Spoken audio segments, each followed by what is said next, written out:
दर्शकबिन नमस्ते।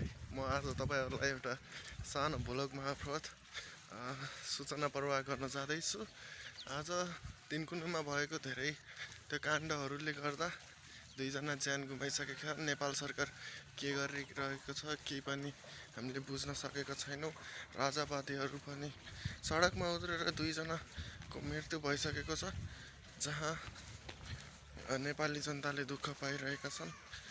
त्यस कारणले गर्दाखेरि अब दोषी कसलाई भन्ने, अब जनता नै बेवकुफ भन्ने कि यस्तो माहौलमा किन चाहिँ सडकमा जानु पर्थ्यो हैन।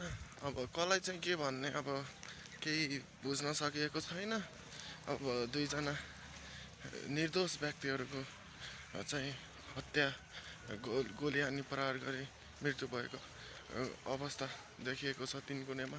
काठमाडौँमा अझै पनि यो जनआन्दोलन जस्तो विद्रोह जस्तो जारी भइरहेको नै छ।